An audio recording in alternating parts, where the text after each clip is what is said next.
Hello, good evening. You have to excuse my dishevelled appearance tonight. It's quite late and my hair won't do anything that it's told, so you just have to try and take in the content rather than the presentation, which is not really there. Um, Tonight I wanted to talk about, it's something that's not very popular to talk about, I don't expect. It's kind of quite feared form of mental illness, which can occur in depression, severe depression, or also the high side, which is mania. So this particular version of it can happen. These symptoms can occur if you've got, like, you're very, very low and you've got severe depression, or if you have mania. So it's called psychosis. Now, psychosis, I don't understand all about it, but my sort of layman's understanding of it is that it's they explained to us in our group last year that earlier in the year, that it's to do with not exactly the type of the illness but the severity.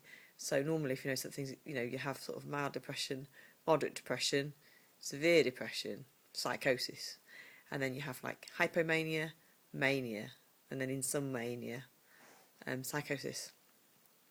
And psychosis tends to be a detachment, described as sort of detachment from reality, seeing things and hearing things that aren't there sometimes. Sometimes it will be holding a delusional belief.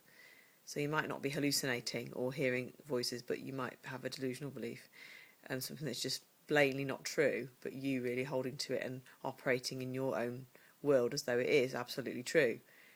It could be like you think somebody's in love with you who isn't in love with you, you know.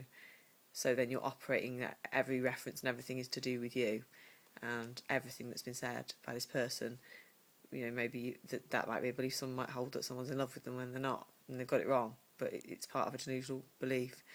And sometimes it might be really extreme things, like I've met one or two people in the hospital where they really genuinely believed they were God, and another guy who said he was Jesus, and they weren't just saying that, they really believed that they were.